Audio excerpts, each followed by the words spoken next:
Welcome to the Incoherent Fangirl. Where we are talking to Amber D. Lewis today. Yay, our We're so first guest of the excited. year. So Oh exciting. my gosh. I can't I wait. can't believe it. Our first guest of the year. First guest of the year. I am Karin from Camp Peek-and-See. That sounds like a creepy I know, it does, but it's not. the camp I don't want to go to. We will talk about that later. It does sound creepy now that I'm like saying it out loud, but it's not at all. I am Mandy of the Experimental Prototype Community of Tomorrow. That's a mouthful. It sure is. Hello and welcome. Welcome, welcome.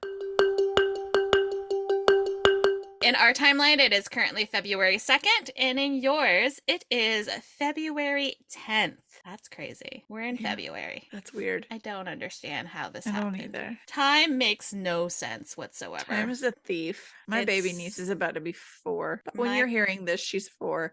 I feel like she was born like 5 minutes ago. Yeah, well, 4 days after y'all are hearing this, my kid is 8. 8. We blinked. We made a mistake and we blinked. And suddenly... We did not listen to the doctor. No. We did not listen to the doctor. No. It's unfortunate. Yes, it is. Anyways, other than those depressing announcements, as of yesterday, February 1st, HarperCollins and the union have started negotiations. So we are going to...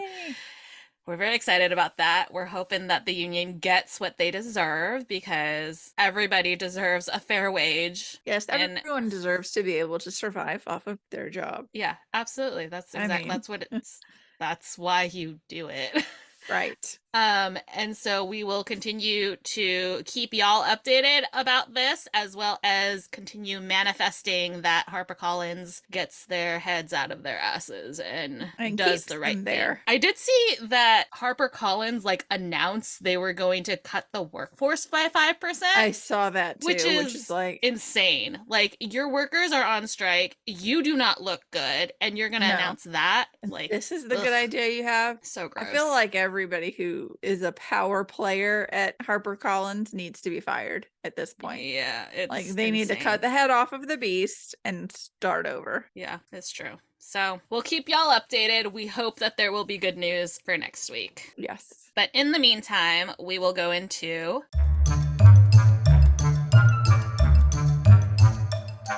This Week in Fangirling. This Week in Fangirling. What did you do? I have so much stuff written down, so I'm going to try and talk real fast.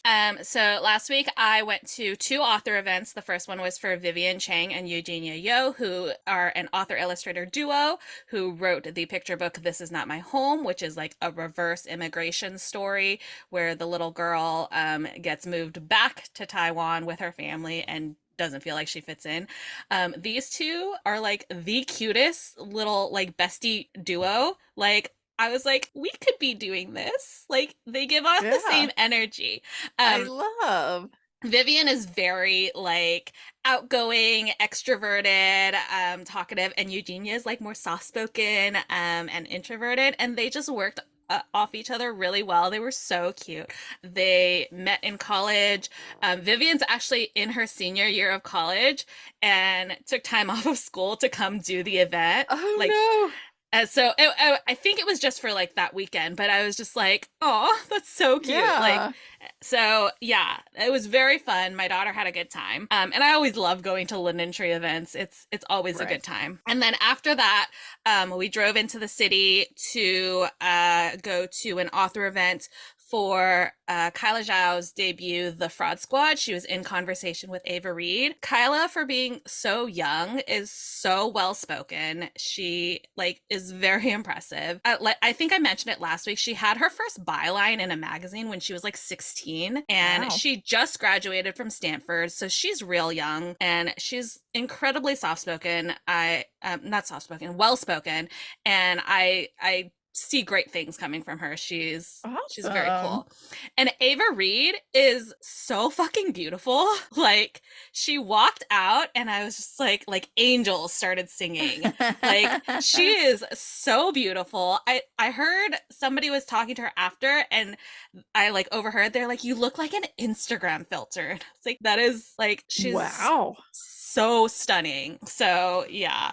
And she asked some really great questions. It was a really great conversation, and I had a good time. I spoke to Kyla while she was signing, and she remembered me, and I was like, oh, Oh, that was very sweet. So yeah, that was very fun. Yeah, that was a good time. I really enjoyed both of those events. I will say I went to these two bookstores for these events. I bought 0 books for myself. I know. did you buy I any know. books? I bought books for my kid. I was gonna But say, if you didn't buy any books, that's a sin. right. Okay, that's No, a cardinal sin. you go into an indie bookstore, you have to buy a book. Yes, It's the yes, law. yeah. But I didn't buy any for me. Like I bought books for her, but not for me. And I was like, whoa, Well, sometimes it bees what's like that. happening? I guess so.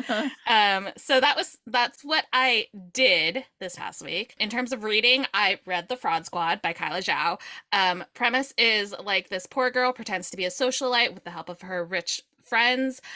It's kind of like Crazy Rich Asians meets The Devil Wears Prada meets Gossip Girl. Oh, It's oh, yeah, so the wow. magazine that the girl wants to work for has this columnist named Argus who is like a socialite in the Singapore like socialite scene, but nobody knows who they are because it's a secret.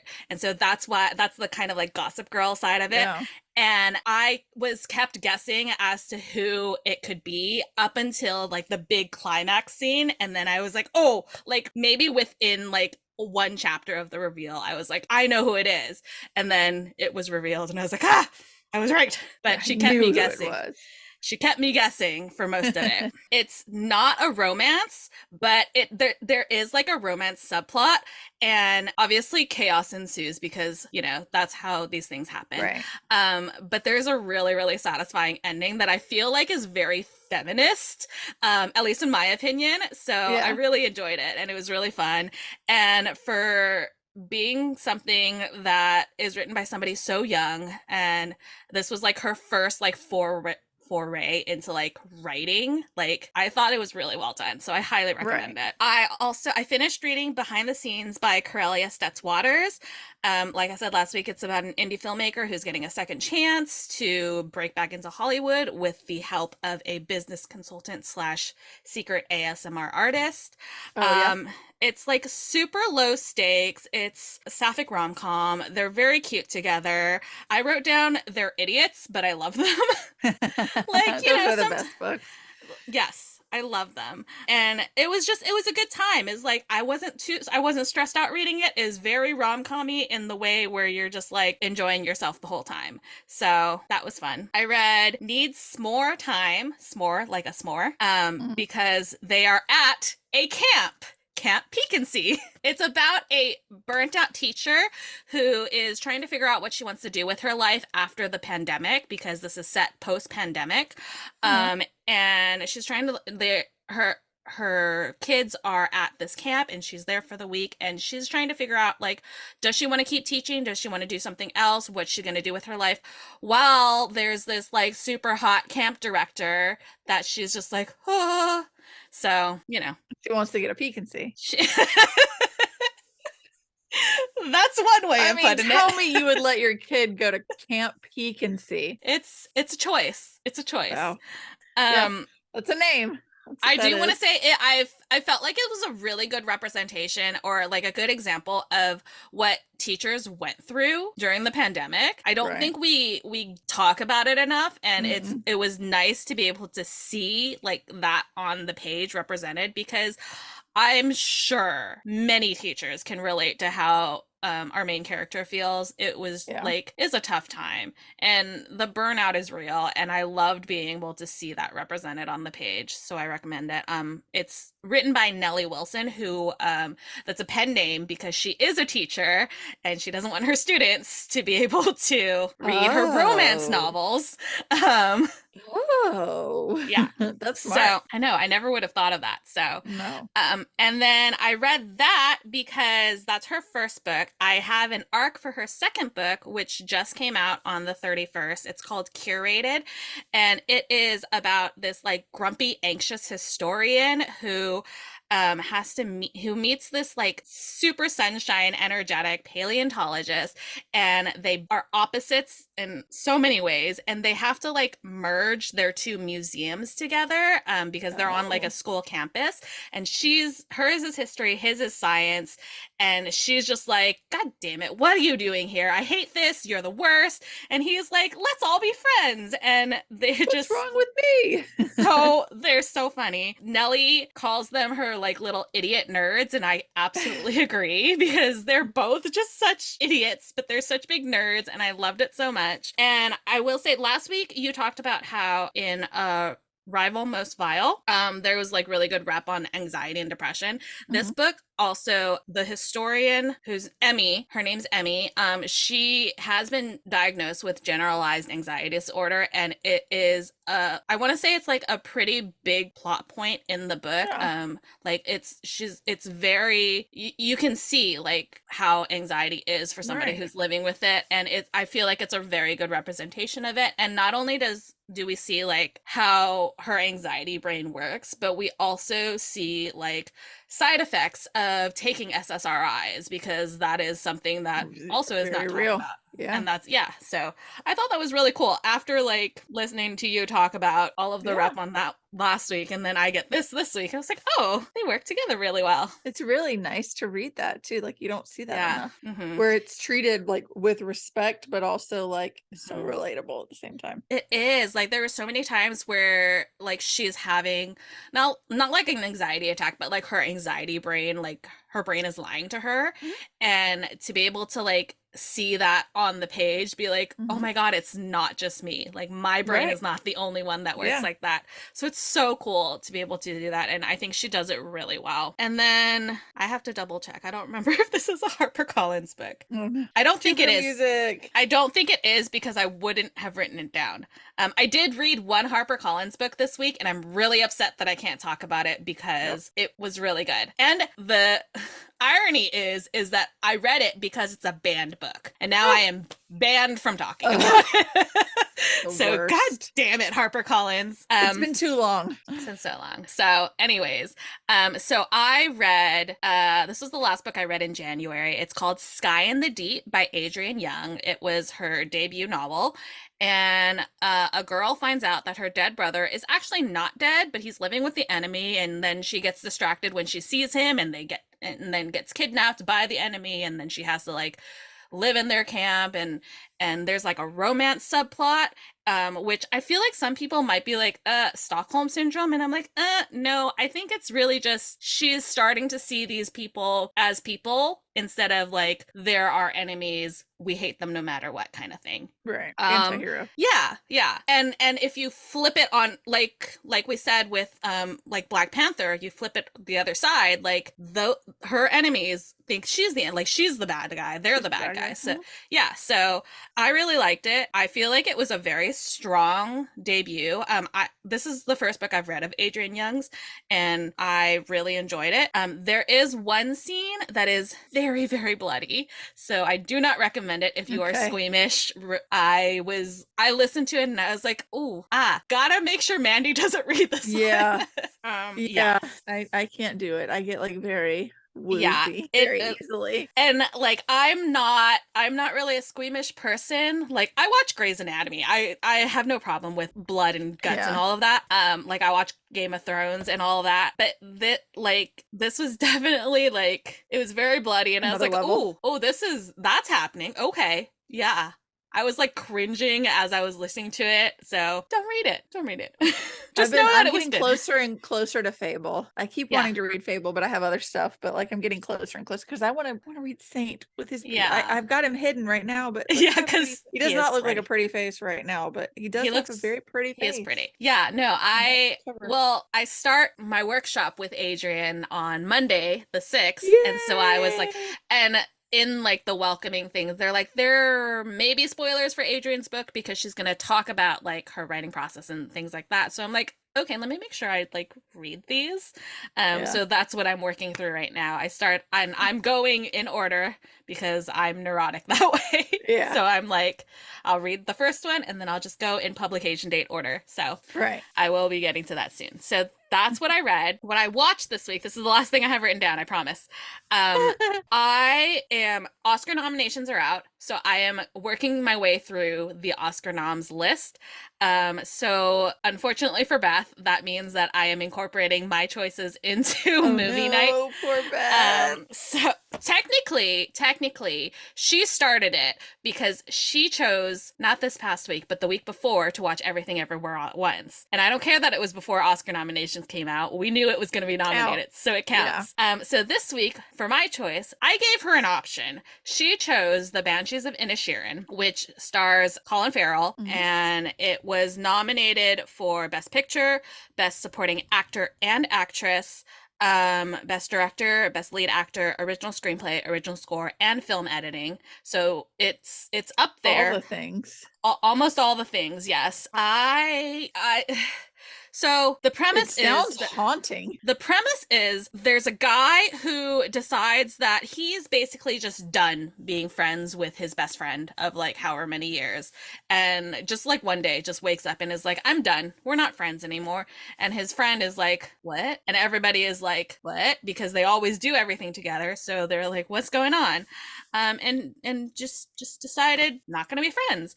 And I feel like I remember this was nominated at the Golden Globes in the comedy, what's it called? Genre.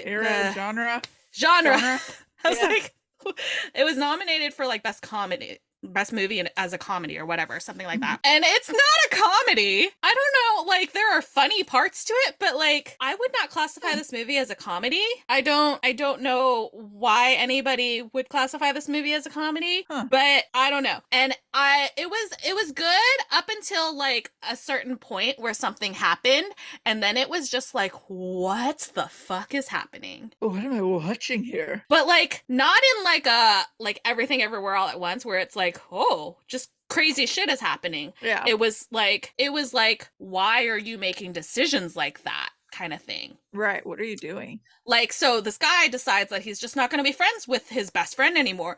And then in order to, I guess this is spoilery, but in order to keep his friend from talking to him, he like gives him this like ultimatum that involves bodily harm.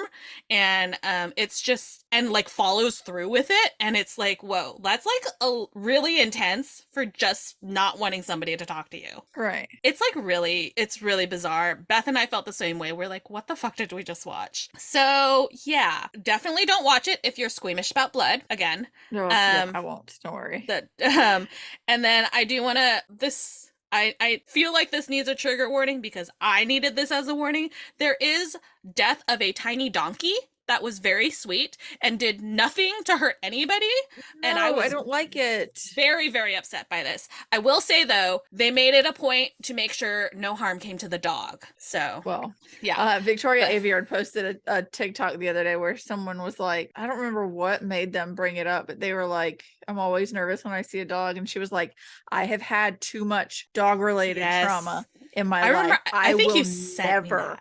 Yeah. She was like, I will never, you are safe. Every dog that will ever be in any of my books are safe. And I love, Amber did the same thing with Felix. With Felix, yeah. It's like, I love when they say, like, you can kill any person. Yeah. Even if it hurts. But I love when they're like, I promise you, I will never kill a dog. It's unnecessary. The animals did nothing wrong. Right. Like the animals, no. Yeah. So, there's a tiny donkey. Her name is Jenny. We love Jenny.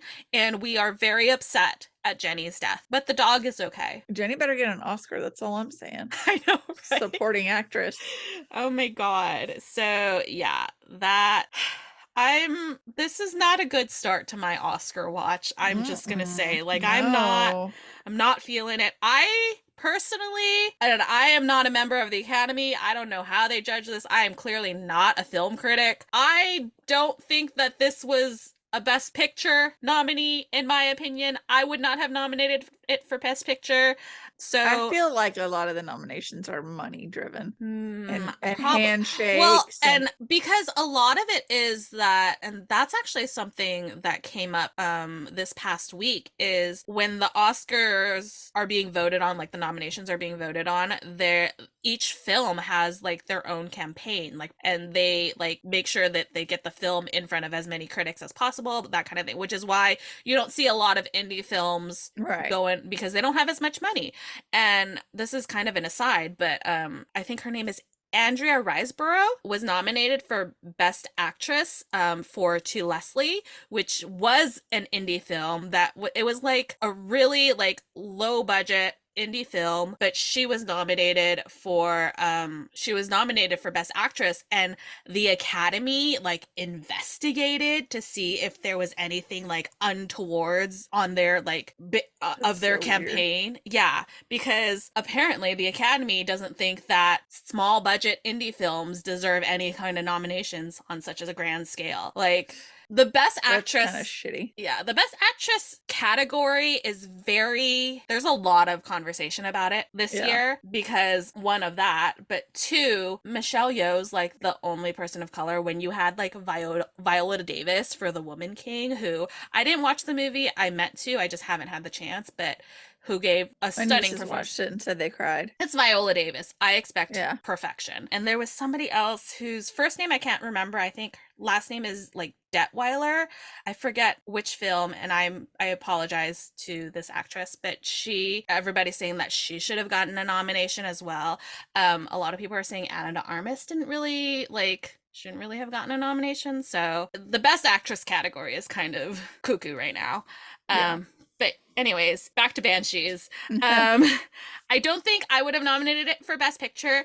I do think all of the acting noms that it received, so Best Supporting Actress, they got 2 Best Supporting Actor nominations, one which was Barry Keoghan. I do think, and then Lead Actor for Colin Farrell. I thought all of their performances were wonderful, and I do think those were good, and they deserve nominations. I feel like original screenplay, I didn't really like the how the film went, so not for me. Score was good, editing was good, director was good, so it's just Best Picture and original screenplay where I'm like, should you have gotten a nomination? I don't know, but that's just me, not a film critic, so and that was my week in fangirling. I know I talked as fast as I could and like bullet pointed things. You had a busy week. I really tried to be very descriptive in my notes so that I could get to all the big bullet points as quickly as possible, because I knew it was a lot. I did not have, I mean, I had a busy week, but I did not have a busy week like that. So I read Promise Boys by Nick Brooks. I should have finished. Have finished today. Karin, ask me why I didn't finish. You don't even have to, because I'll tell you. My NetGalley audiobook just cut off. What? It came out 2 days ago, but it's not archived until like next week. And it just stopped? It just stops and tells me like 100%. And I'm like, this is a murder mystery. It ended mid-sentence. No. So I sent them like a little help, thing, and it was like, hey, I'm not sure if maybe like my Wi-Fi dropped for 2 seconds while I was downloading it, or if this is like a known thing with this book. And they were like, oh, try downloading it again in a few days. What? Do you understand that this is a murder mystery that I'm in the middle of now? Oh my and I'm working, God. so like I can't just, because I also, thankfully, NetGalley approved the audiobook, and then there were Y'all Fest instant approvals for like the digital physical book, physical, because it's not audio, that went through NetGalley. So they just automatically added it to your account and gave them an email. And so like I have it, but as soon as I got off, I had things I had to go do today. So I couldn't finish. It was like, I was supposed to finish it today. And like, I'm so angry. Oh no. I'm so mad. That's terrible. Oh my God. One of those where it's it's fast paced, and it's like there's 3 people. So the premise is that Promise School is like a charter magnet school in Washington, D.C. for primarily, it's a boys' school, but it's primarily boys of color. Okay. And it's supposed to, the shining billboard idea of it is that it's supposed to take them away from the life they would have because they're people of color, which is terrible, right? It's terrible to say, not to, and give them a chance. And it's very prison-esque. Like they're not allowed to talk in the middle of, like, in the hallway between classes. They have to walk on the blue lines on the side of the hallway with their hands behind their backs and just face forward. And the principal is kind of like a warden almost. Yikes. But from the outside looking in, going to this school is supposed to give you a leg up to good colleges and scholarships that maybe some of the parents might not have been able to afford, Okay. So it's very interesting to see how they're treated versus how the picture of the school is supposed to be. And one day the principal, and this is like not it's a spoiler, but it's not, it's the whole plot of the book bases on this, is that the principal is shot in the school. And there are 3 boys who had altercations with him that day. And all 3 of them were in detention at the same time. But because of random circumstances, one of them going to the bathroom, one of them stepping out to take a phone call, none of the 3 can say, I know that those 2 were in the room with me when it happened. So they're all like, I don't know that you were in the detention room because I was outside on, my mom called. And I don't know where you were because I was in the bathroom. And so they are trying to clear their names individually while also trying to find out who did it. And it's really good so far. I really hope that it's just a glitch on my end and that there's no way the book ends like it does. Like that's not a thing. Mid-sentence? No. Yeah. Well, I did hear that there was a book about someone who had cancer. And I don't remember who read this, but someone had may not be cancer, but someone had like a terminal illness in the book, and it was like their first person point of view, and it did end in the middle of a sentence because the character died. Oh my God. Which seems like an epic, like that's a really good idea. That's really good. Yeah. This is not it. This is not. No. So I'm gonna have to break out the old Kindle when we get done talking, because let me know. I that book has been on my list for a while now, so I'm excited to hear. So far it is really good. Okay. I'll let you know next week, hopefully.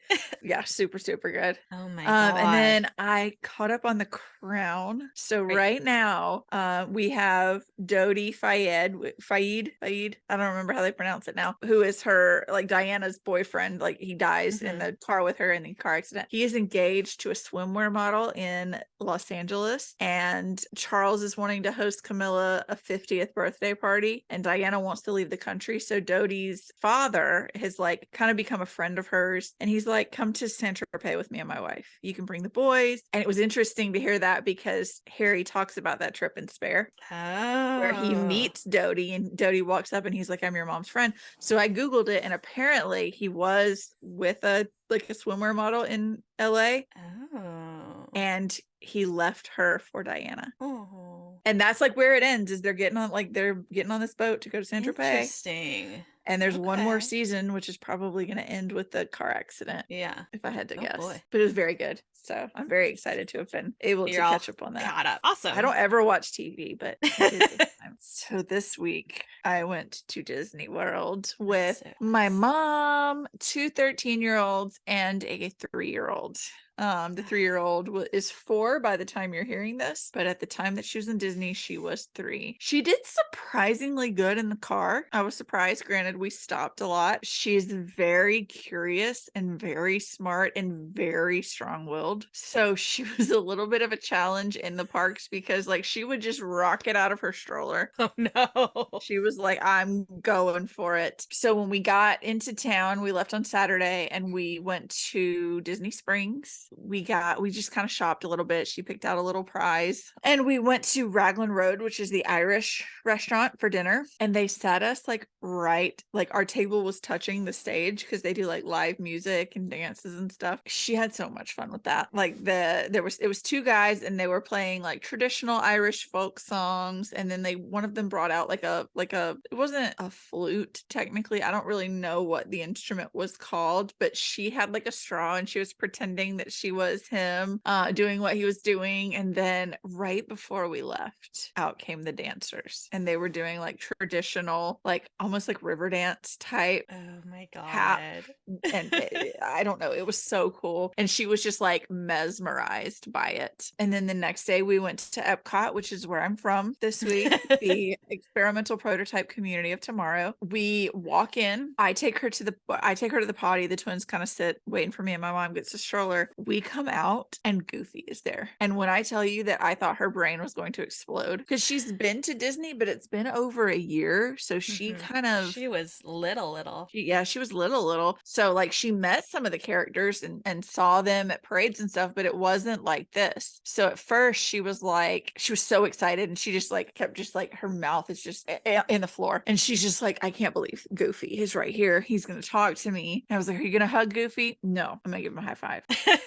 Oh, as soon as she sees him, she's hugging. Then we look across the way and there's Minnie Mouse. Oh my God. And she's like, oh my God, this is the best day ever. So she goes and gets to hug Minnie, and we ended up, because we went the very last weekend in January. So her birthday was like this week. So like we're in the park Sunday and Monday. I'm sorry. Her birthday is this Saturday. So they have like the little buttons, and then the twins is the 17th. So all of them are birthdays that are coming up. So we got a happy birthday pin for each of them. And she was amazed that like cast members would happy birthday, princess. Oh my God, I forgot. When we were leaving Disney Springs one night, we're in the parking garage going back to the car, and there's a security guard there, and he says, have a good night, princess. And she kind of turns around and looks at him. He says, oh no, I'm so sorry, I did that wrong. And he takes his hat off and like sweeps it behind himself into a bow, and he says, have a good evening, your highness. Oh. And she just like clutched her chest like, what? And so like all through the park all day it was, happy birthday, princess. And she's like, what?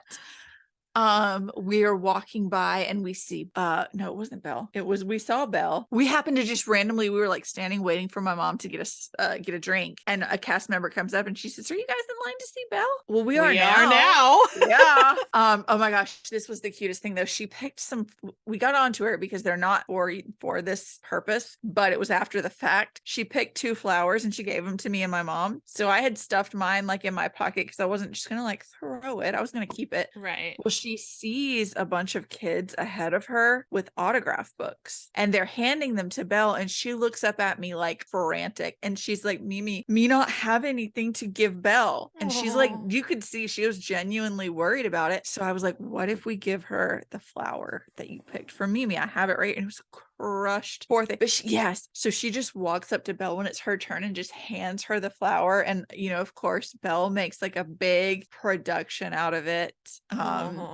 And this girl who was Belle was amazing. She spent a good 5 minutes just sitting there talking to this baby and making her feel special and asking her questions. And it was like, oh, we got to ride the Frozen ride. She loved that. She's at the age where she trusts you when you tell her that she's safe. Like, you don't have to be scared. But we would go on rides that were like, a lot of Epcot rides start dark, or they are dark throughout, but they're not scary. Like we have the Three Caballeros Grand Fiesta Tour of Mexico, where you just like ride a boat through and you see the Three Caballeros, and it's very loud and bright towards the end, but the start is dark. And so she's like, I'm scared. And at one point I was like, baby, you don't have to be scared. This isn't scary. And she goes, but it's scary for me. Valid, fair. It's okay that you're scared. You're with Mimi, you're with Gigi, you're with your twins. We're not gonna let anything get you. So you are safe. Nothing's gonna get you. You're fine. Same with Frozen. She was a little bit scared because the Frozen ride is really dark. Like it's at night through all of it. We got to ride Remy's Ratatouille Adventure, which she loved and hated at the same time, again, because scary. And the twins and I got to ride Guardians of the Galaxy Cosmic Rewind, which was the freaking best theme park ride ever. ever. That It is is all I've so heard about it. cool. It is, it would have put Josh in his grave. He would be dead right now if he read it. My mom too. She took the baby to do something. I don't really remember what, but it's like a fast-paced roller coaster, but your ride vessel spins while you're on the roller coaster. So you're like moving as you're on the roller coaster, going down drops sideways. There's one point where like you are circling the moon in like a corkscrew, and you'll be going straight, and then you'll be facing the moon. And it's I don't even know. This is important for a lot of people who go on the ride a lot, but our song was Disco Inferno. So like we're burn, baby, burn. As we're like, I don't even know how to describe it other than the best theme park ride ever. I thought it was Hagrid's motorbike adventure. It's not. Guardians blows it out of the water. That's all I've heard about it. So yeah. I'm so jealous. We did, since it's Epcot, if I go to Epcot, like just me and my mom, we like to get like a restaurant reservation and like do one of the fancy dinners. Anybody else, or like if we're with a group, I just want to snack all day. I don't want to sit down, because all the time Epcot's doing festivals, whether it's food and wine, flower and garden. Right now it was the Festival of the Arts. So we got a lot of snacks. We got these cookies that were shaped like an artist's palette, and they came with a paintbrush and splatters of icing in different colors on them, so you could paint your cookie. Cute. And we did I can't remember what it's called. During the Food and Wine Festival, they do like this map where you have to find Remy in each country, like a little statue of Remy. Right now it was, you had to find Figment, which is like the little dragon, in different pieces of art around the World Showcase. And once you finished, you got like a little figurine. There was Mickey, Minnie, I think Goofy, and Figment. They got these cute little paintable figurines that are really precious. I don't think we had any more character meet and greets that day. We had a debacle that I'll talk about in Where My Money Went, because a lot of money went to Epcot because of this debacle. And then the next day was Magic Kingdom. I don't know that other than one major one, we didn't have any character interactions, but it was more of the day geared towards doing like the things for the baby. So riding all the fun rides. Again, she was terrified in Pirates, but she rode it. She was terrified in the Haunted Mansion, but she rode it. It was just so much fun, and she was so precious. And we did the birthday thing again, and I kept telling her, like, she kept seeing these princess dresses, and I was like, maybe I'll buy you a princess dress. You just have to find it. She wanted Rapunzel. There was not a Rapunzel dress to be found, so we got her a Belle dress, and I let her put it on after dinner. And that child walks around just blowing kisses at everyone she sees and waving, and just like, you could not tell her a thing. A single thing. It was so magical though, like seeing Disney magic through her eyes, because like we saw parades and there's Tinkerbell, and she's like, oh my freaking god, that is Tinkerbell herself. So we get off of the Little Mermaid ride, and we're like, all right, well, we're gonna try and have the big kids go ride Space Mountain with me, and baby and Gigi are gonna go ride something else. And we walk by Ariel's meet and greet, and it says it's got like a 20-minute wait. So we're like, don't tell her, let's just go get in line. And so she's trusting, she's like, whatever, she's doing her own thing. And we walk around the corner, and Ariel is sitting there, and it was a core memory, 100%. Like for her, for me, I was about to cry. She's just so amazed. She's so amazed that Ariel is here in the flesh with her tail. She was shocked. It was so precious. So yeah, she was just, and as soon as we left, I wish I could see her again. Maybe I wish I could see her again. It was perfect. At one point, I won't post it because my baby, but we're sitting down in the Carousel of Progress, which we got stuck on, by the way, and had to watch the same scene for 20 minutes. I messaged Robbie Couch about it because I was like, it's been 20 minutes and I'm about to lose my mind. I don't understand how we could do this for a year in your book. Like, how did they leave with their sanity? And he was like, oh my God, this sounds like a nightmare. But she sits down next to me, and in the video, I'm asking her to repeat something that she had just said, but she just flopped down next to me and she goes, Mimi's my best friend. That's why you got the bell dress. Like, that's why she didn't have it at that point. It's like, that's why you're getting the bell dress because of this. Yep. I've been in pain ever since. Walking 2.5 days around theme parks and Disney property is not for the faint of heart. It was worth every single minute and then some. It was magical. She's very spirited, so we had a lot of headbutting where we had to, like, you have to listen to us. At one point she flung herself out. We kept telling her, don't put your feet over the front of your stroller. You're going to drag your feet. It's going to hurt. She did it at one point and one of the twins was pushing her and didn't realize, and it flipped her out of the stroller. And she looks up like she's just so like offended. And I was like, listen, I've been telling you for 2 days, this is a consequence of you not listening to Mimi. She didn't cry. Like, she wasn't hurt. She was embarrassed, but it was like, next time you'll listen to me. I do that all the time with my daughter. Like, she will do something that I have told her repeatedly not to do, and then the consequences happen, and I'm like, do you think maybe I know what I'm talking about? Right. And she's like, yeah, and then she goes and does it again. Like, you can't win. I asked my mom, because my mom, we laugh that she is payback for my sister, because my sister was a difficult teenager at times. But my mom always said, no, she's just like you were when you were that age. And so I asked her this weekend, I was like, was I this crazy? And she was like, yes. She said, you could not be told anything. You had to see or experience it for yourself, which I'm still that way about a lot. I'm still that way about a lot of things. Like, I don't want you to tell me that paint is wet. I'm not going to touch paint now, but like, I'm still going to put my hand over the burner and make sure it's off before you tell me it's off. And so she's like, no. I was just, 30 years younger when it was you. So I had way more energy to deal with it. She was like, but yes, no, this is you right now, made over. But it was a really good time. The twins had a really good time. They don't show it as much just because, they're older, so they're not going to bounce up and down and clap because Bella's standing there. But they were really excited about Guardians, and we rode Space Mountain, which we've decided needs to be bulldozed after riding Guardians. We were like, this is terrible. This is terribly painful and awful. But yeah, it was a magical trip, and I missed it. I want to go back. And that was my week. I didn't read a lot because I was in Disney with a 3-year-old. Yeah. There was no breaking out the Kindle. That was my week. It's a good week. It was a good week. I could segue that right into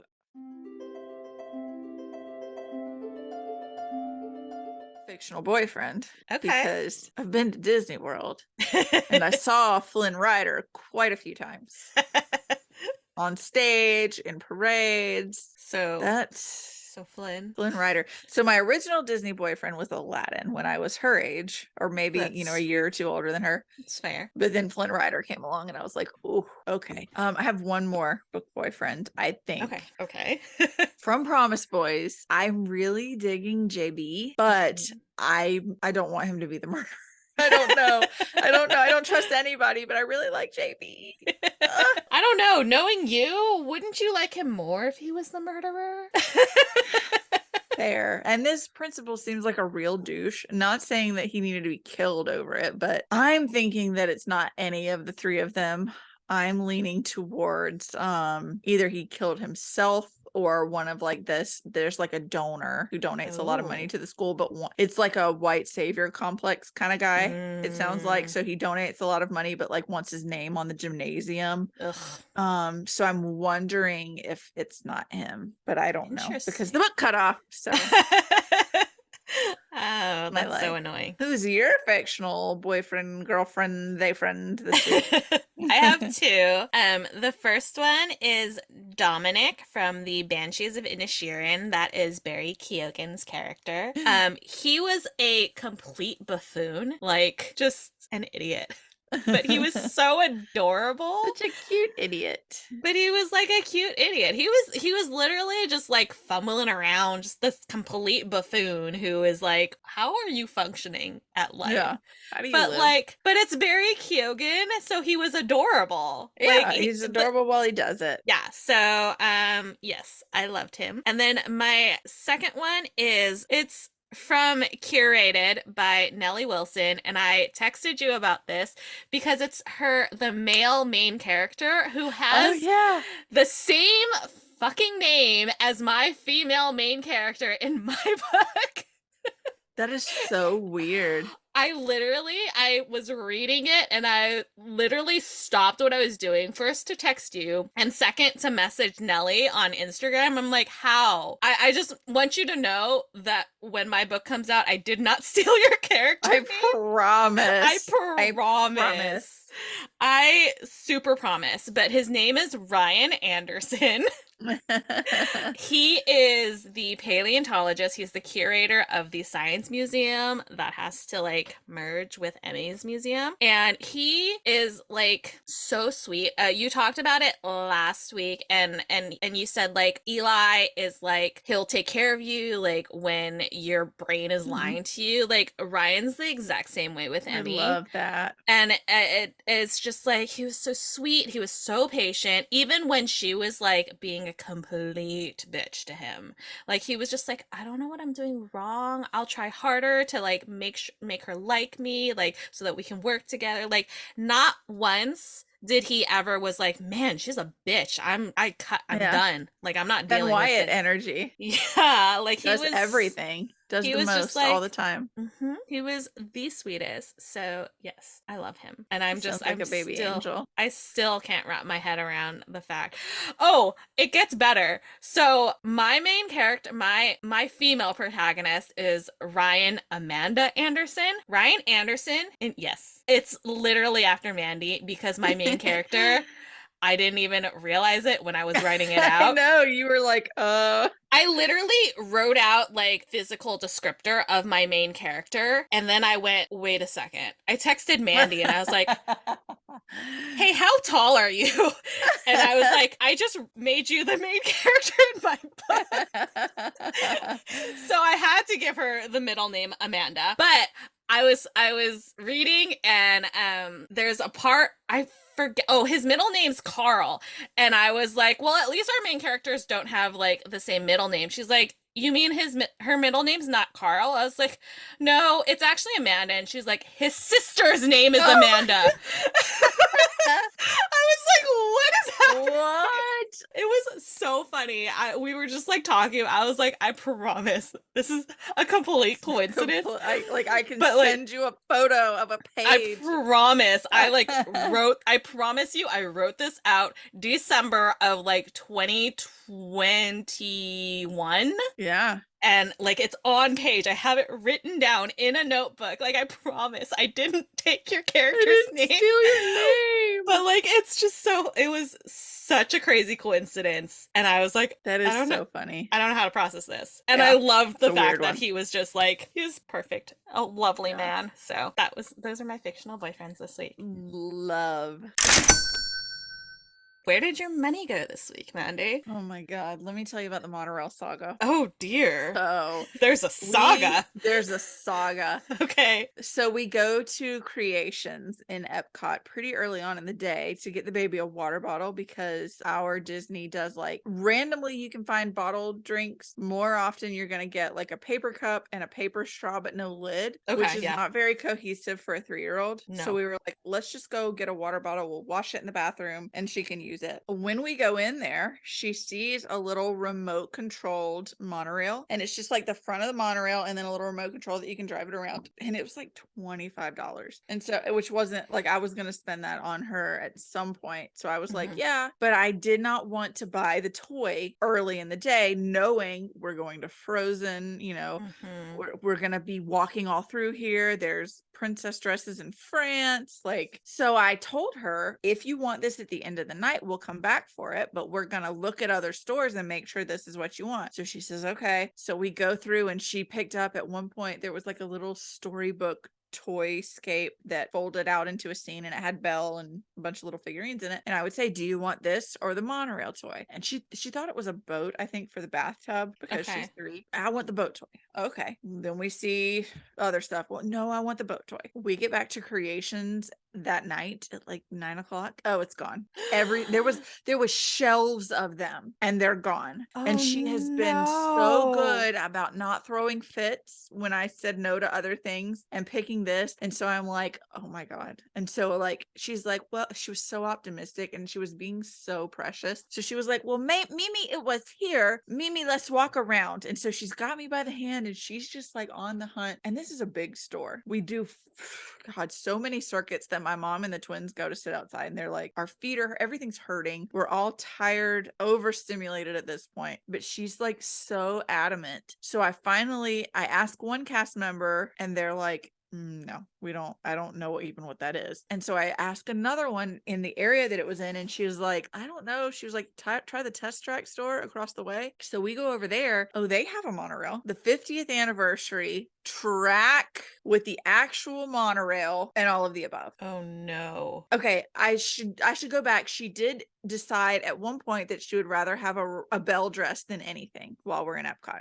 They don't have her size. They have like 8-year-olds and up only. Oy. And so I had already had to tell her the dress isn't here. We can't make the dress be here. And so she went back to the monorail. So now am I supposed to tell her this toy that you've liked all day, that you've talked about all day, and I've already told you no on the monorail, or I've already told you no on the dress. I'm also going to tell you no when you're being so sweet and so like angelic. It was $75. Oh no. Thankfully, I have a Disney Chase card, which gets like a discount off of stuff. So it ended up not being that bad. I bought the fucking monorail to make that baby not be sad. And I took it to the hotel, and one of the twins and I set it up in the freaking living room of our hotel so that she could play with it. She was thrilled. Oh I told God. her, I was like, your mama's going to beat my butt when she sees this because it's so big. Mimi, I want you to take it to your house and I'll play with it there, because I don't want my mommy to beat your butt. So I'm not scared of your mother, first of all, but I would prefer that too. Yeah. So I got a $75 monorail. And when you look it up on Shop Disney, it's got like a 1-star review because it hardly works. Oh no. But she was happy and it got us out of the park, and that's all that matters. She did decide, because it was heavy. It had like a handle, but it was kind of heavy. She insisted she had to carry it. So I handed it to her and she's like, whoa, this is heavy. Okay, well, I did say that. So she says, she puts her finger up, I have an idea. And she makes one of the twins hold one end and walk backwards while she holds the other one from the gate all the way to the car. No. That twin is the most patient angel. Oh. So she did it. Oh, She wouldn't have anybody girls else do it. are They're so sweet. Yeah, they're so sweet. All of your girls are so sweet. I love them so much. Yeah. So I got her the bell dress. One of the twins, they didn't really want a lot of souvenirs this time, but I think they were holding back because we're going to Orlando for a concert in 2 weeks. Okay. And so we'll go back to Disney Springs and they'll be able to look, do more. Yeah. One of them got it was a Black Panther like succulent. Oh, So I've seen like that. helmet. Yeah. Yeah, she got that. The other got a Minnie Mouse sweater.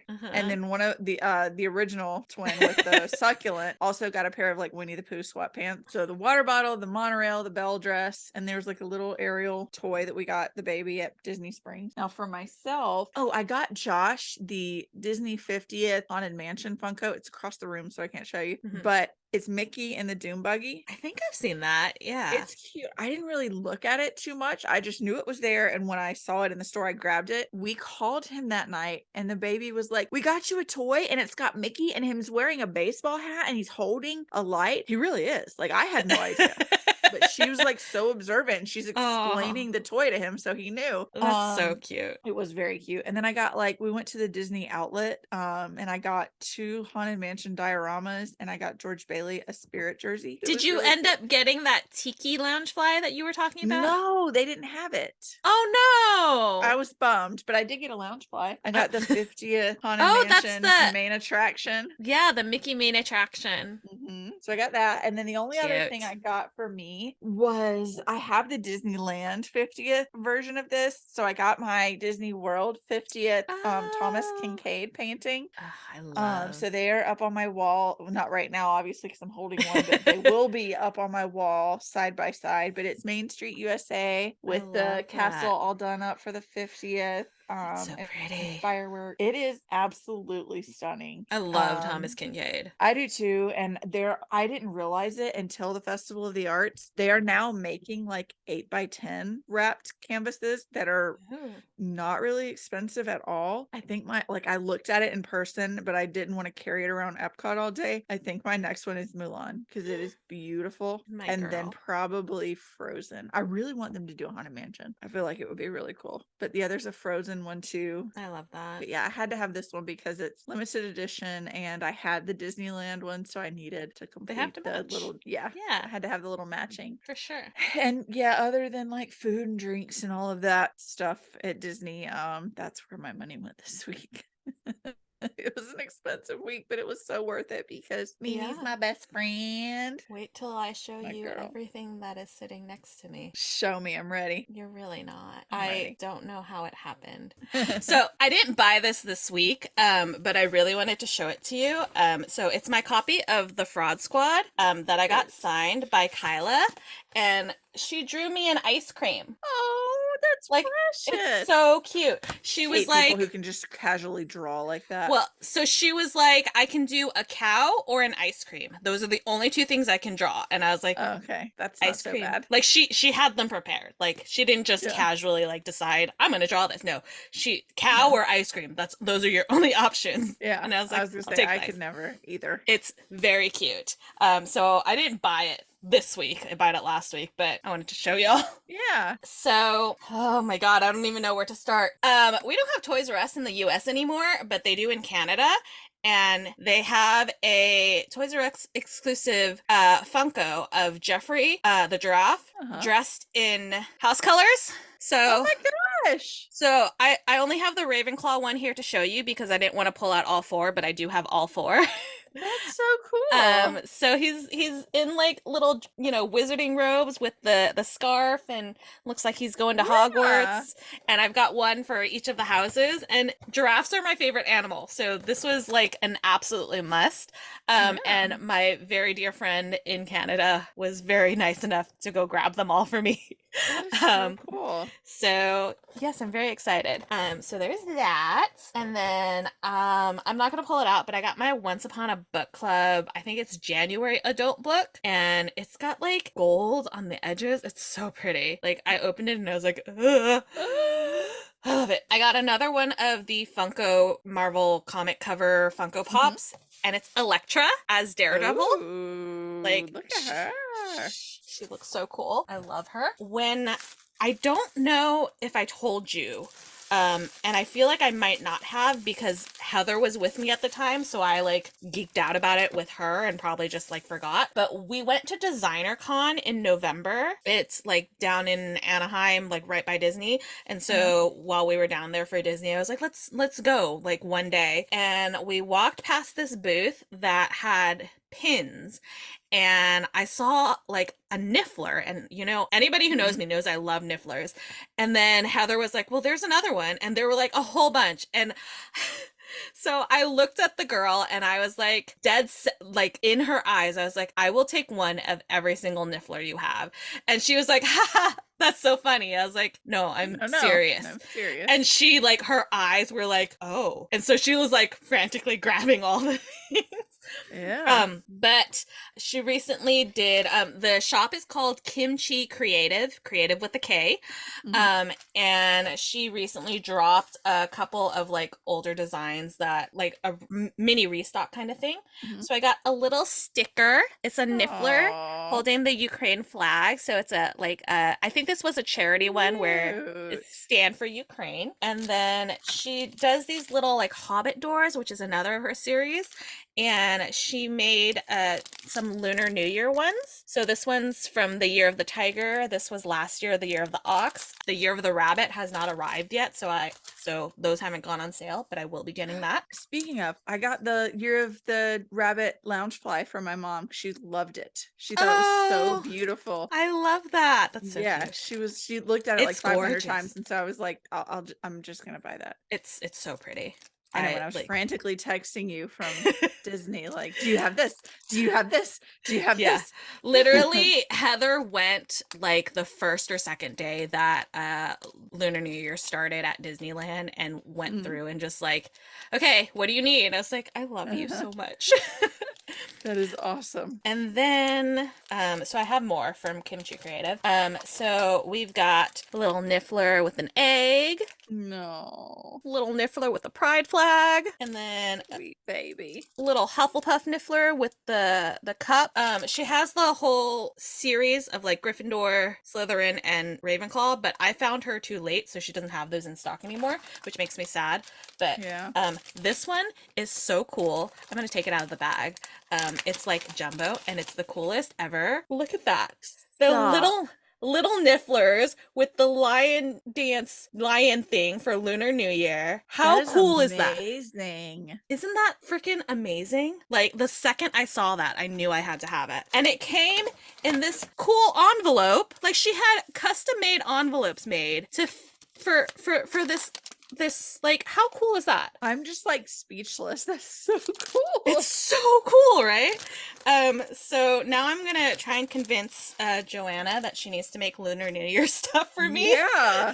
For me specifically. I don't care if nobody else buys them. I will buy them all. I'm like, I love this. This is so cool. So that's what I got from them. And then the rest are books. And there's a lot of them. So I use my Penguin Random House rewards voucher to get Red Tigress by Amelie Zhao, which is on back order, so I didn't get that yet. But I needed to utilize all $30 because you can't go over, you have to go under 30. And so I was like, I'm gonna find a paperback that is gonna get me to 30. So I got Super Fake Love Song by David Yoon. Yeah, I love David Yoon. I do too. And the tagline says, just be yourself, even if it's someone else. I think that's so funny. He is really funny. Yeah. So I'm very excited about this. I can't wait to read it. I got my first order from shopqueer.co, our dear friend Robbie's 2 books, The Sky Blues and Blame for the Win. And they both come with signed book plates, which makes me very happy. When I opened the book, this was in it, and I was like, wait, did he personalize it? No, it's from the shop. Okay. I was like, it's so cute. They like wrote it. Really it's very cute. Sweet. So that made me really happy. So I'm very excited to have these now. This is a series that you have read that I have not yet, but you said very good things about it, so I'm very excited about it. I'm excited. What is it? I'm excited. When Fairy Loot announced they were doing an edition, I had to get them. It is the Inheritance Games series. I haven't finished them. I need to finish them. Oh, you haven't finished? Okay. So I have all 3. They call this the Mortal editions. I don't know what that. Beautiful. Hold on. Let me flip it over because look at this. Look how gorgeous those are. They're so pretty. I don't really know why they would call it the Mortal edition because everybody is human and it's there's not magic. Yeah, I'm really not sure what the I think it's a series of theirs. Like, yeah, maybe. I'm not really sure. But so here is the naked hardback. Oh, and they're all similar, just with the different, and then the end pages are obviously gorgeous. Like, okay, I don't know who she is, but she's beautiful and I'm in love with her. I can't remember her name. She's the main character. What's her name? I don't know, but she's beautiful and I'm in love with her. So she better be cool in the book, or I'm gonna be really sad. Avery. Oh, I love that name. Avery. She's beautiful, and I love her. So yes, I still haven't figured out which brother I love. I'm very excited. They're so pretty. Like, these edges set me over the edge. Yeah, they're so gorgeous. Happy. And then because Fairy Loot got stuff all at the same time, I also got my pre-order for Heart of the Sun Warrior. Oh, and that one's so pretty too. I can't. So gorgeous. I cannot deal with how gorgeous these edges are. I am so happy. And I have Daughter of the Moon Goddess back there, so they're gonna look so good next to each other. Oh, So pretty. I'm so obsessed. And then did you get your January novelty chest? It's Song of Silver, Flame Like Night. You can show me. So I love this book. I love this book. I love this book. This is my third copy of this book, but it's so pretty. And then the edges. Oh, It's like the dragon scales. I can't. that is It's so pretty. I love it so much. So I was very My excited. dumbass went, mermaid. Ma'am, they're hanging around with a 3-year-old. Yes. There are no mermaids in this story. Let me tell you that. I mean, do you? There could have been. You haven't read it. I figured it was dragon and not mermaid, but my brain went mermaid scales. I mean, they do look very similar, so yeah. I don't blame you. And so yeah, there was that's where my money didn't go there this week because I bought them. Got them this week. I just got them this week. It just makes more sense for me to show you what I got rather than right. Yeah, for sure. But yeah, I think there was a day where I got like 5 packages and they were all books, and I was like, oh shit. Best day ever. I mean, yeah, it was really exciting, but also, where the fuck am I putting all this? I got one more. I got a book from Hachette sent me a book, but I put it over there and I forget the name of the book. But I think it's like a memoir, and I don't know who the person is, but it sounded very interesting, and I don't know why they sent it to me, but I'm very happy that they did. Yeah, you're like, I'll take it. I'm hoping that I put it onto my Goodreads so I can. I did.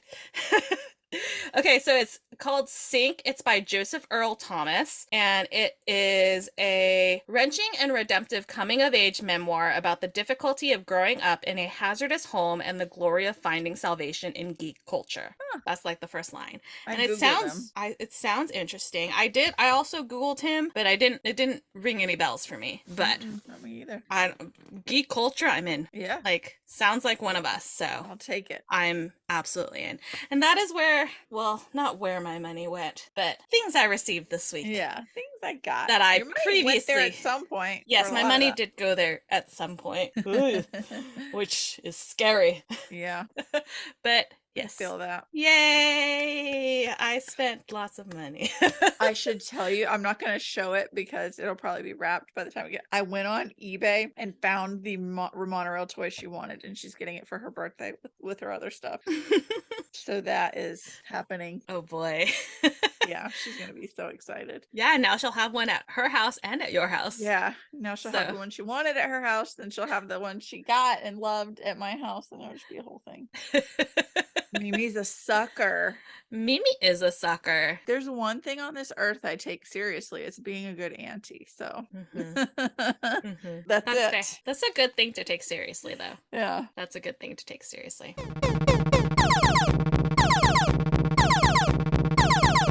All right, that sound means we have an intruder alert. This week we are talking to our very, very good friend, Amber D. Lewis. Yay! We're so excited to have you back with us, Amber. Welcome back. Yay. So your next book, I think the last time we talked to you was before Starlight came out? Yes. Yeah, okay. I think so. Yeah. So since then, Starlight in the Shadows is out. Star-Crossed Cal story is out, which yes. Oh, sweet Cal. That's one of my favorites. We love Cal. And your next book, The Stardust and the Ashes, is coming out soon. This episode comes out on the 10th, which means there's just 4 days before Pub Day. How are you feeling? Equal parts excited and terrified. Like, this is like my favorite book, I think, so far in the series. I really love this one. So, like, on one hand, I want people to read it because I think there are definitely some parts in it that a lot of people are really going to like. Yeah. But then again, like, every time I put out a book, it's always terrifying because, you know, there's always going to be people who don't like it, and this book has a lot of like me in it with like the anxiety and depression and things that a lot of the characters are going through in this book, and so like parts of it are just very, I guess, raw, and so like having that out there for strangers and people reading is kind of, it's an experience. Do you know what we call the people who don't like it? Wrong. I agree with Mandy. That's what we call them. We call them wrong. I think when I beta read it for you and I was taking notes in like my notes app, and at some point I think my phone died and I couldn't like take notes, and I just remember writing like, I couldn't take notes during this time, but oh my gosh, this chapter, and that was like all the notes for that entire section. Yes, it was in all caps. All caps. I was like, I have been waiting for this. I think I sent you notes on like the dedication. Yes, you did. Yes, you did. You said something along the lines of, "You better not be teasing me right now," or Yeah, something. I think something I had. like that. Yeah. Yeah, I think I had like 3 notes just for the dedication alone There because were. I was like, "Damn It was it, only like Amber! one line long. Damn it! This is how she affects me." Like, ah. But Oh. I agree. I think this one is probably my favorite of like the main books so far. I love Star-Crossed so much, but you know, like of the main book, Yeah, the main books. yeah, And there's this so one much to love focuses about a it. lot on the characters and the character development, because it was originally books 3 and 4 were originally one book. So Mhm. the first half of the book was focusing on the characters building up for all the action that was going to happen in the second half of the book, but the story kind of got away from me and started getting really, really, really long. So I had to cut it in half. So this book is just that character development part, and then you get all the drama and action in the last book now. So it's I think split. that's a great way to finish off the Yeah. series. Like, Because you it just go out with a like the bang. development leaves people wanting more. Hmm. So like everybody's gonna be chomping at the bit to get, I know I am, to get to book 4. Like, Yeah, I yeah, It agree. also means it you ends need on a that development. cliffhanger because it wasn't supposed to be split there. So you get that nice Yeah. cliffhanger at the end Yeah. of book 3. And you're like, what? Excuse me, Yes. what? Yes. I'm very, very, very much looking forward to book 4. Like, I just, it's killing I me. know, dying. Dying. You know how Um, to write. yes, you absolutely know how to write. And that kind of segues into one of the questions that I had, because I'm working on a book and my husband keeps like hounding me to like, you gotta write, and I'm terrified that I'm gonna like rush it and do something wrong that I regret. Is that something that's ever happened to you? Like, have you ever been like, I wish I hadn't written it that way, or I wish I could go back and change it? No, well, not really. Like, I know when I'm writing my first couple drafts that it's going to be like, I'm going to change like a lot. Like, my first drafts are not good. Like, they're very rough, just like word dumps on paper. So, like, those first few drafts, I don't really worry about that because I know that I'm going to go through it enough times. Right. I'm going to really polish it. But looking back on my first book, after having written all these others with the novellas, my writing is definitely a lot better and sharper now. And so, like, I look back at parts of the first book, I'm like, okay, that's not really representative of where I am now.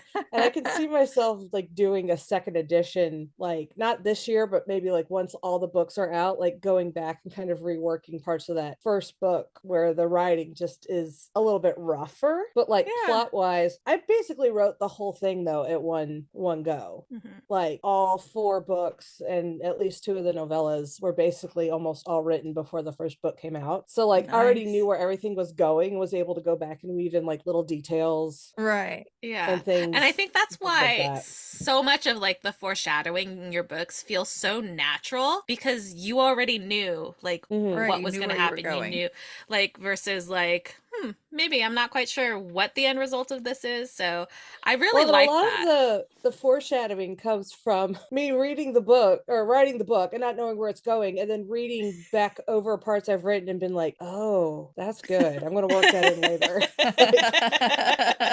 So some of it seems so natural because it was so natural because I didn't even know what was happening. I was just kind of letting the characters do things, and then I was like, oh, you know what? That actually works out. So there was a lot of unintentional foreshadowing, and then some of it was purposeful though. I That's love really that. cool. Were You there also, any? Oh, go ahead. I was going to say, you also mentioned like after you finished book 4, maybe going back and doing a rewrite. One of my questions was like, what's next? Do you have like future? I know, like, I loved Terminal Luck. I thought it was so cute. Are you like leading into more, like, are you going to do more fantasy? Are you leading into more rom-coms? Both? I Like, do you have have a like plan? a million projects like that I'm working through in the hopes of once this 4th book is kind of like with beta readers and like I'm done with the heavy edits and stuff that I can work on. One of them is a rom-com type thing, like enemies to lovers type Our thing. fave. It's like I love fanfic, and one of my favorite fanfics pairings is Drarry with Harry and Draco. Mhm. And I kind of wanted to write something that was inspired by fanfic without it being like Actual. fanfic. And so it Right. kind of inspired a little rom-com that I kind of work on the side. But I don't see that being my next like main project. I have a couple other fantasy things in the works that are going to be like mostly standalones or like duologies. I'm so And excited. Like this, and so those Yeah. will this makes probably me be so like my happy. next focus. I'd like to throw out some like standalones after having like a full series Right. in the hopes that I can draw in like more people without, having like a whole nother big series that you have to read. Right. Right, because I got yeah, lots of series ideas. can be a time commitment. So one book Yeah. or duology are quicker and easier to read. But Yeah. Yeah. It's just like this is so last week exciting. we were talking about Throne of Glass, and I'm just like, I haven't started it because it's such a time commitment. So I think I agree. Like having standalones or like shorter series makes it easier for new people to kind of jump in and become a fan of yours, as big a fan as we And then are. that makes them want to go back. Like, Yes. wait a Yeah, second. If I loved that's this the one hope. book, Yeah. right. If I loved this one book, I want to go back to all of them. Yes, Yeah, I'll do exactly. that too. Were there any scenes that you wrote in this book or any of the books that just didn't make it into the final draft? Like, was there anything that you wrote that you're like, ugh, I like this, but it doesn't fit with where we're going? Okay, so I'm a pantser, hardcore. Like I kind of know where the book is going. I wrote the final scene of the first book and the final scene of the series like really early on in the process, but a lot of the details changed. I just kind of wanted to have that goal in mind. But every so often when I'll be writing, there'll be a scene that kind of pops into my head that will be like out of place, and so I'll just go ahead and write it. And some of them make it into the final story, like the ball scene that is going to be in book 3. I wrote way ahead of time, and then it took me forever to get there, but I had that in my head. But I have a few scenes like that were written as like a maybe scene that could possibly have been in the book, but it never really worked out. And one of them is kind of this scene between Aaron and Astra where they kind of have like a moment, but like they're like kind of like a romantic moment, but their relationship never ended up developing that way like at all, so it never fit. But it's just kind of was this whole conversation. But yeah, and then there are some scenes that got a little bit spicier in my head than they ended up getting on the page, and I just let those right out of Take there. those right back.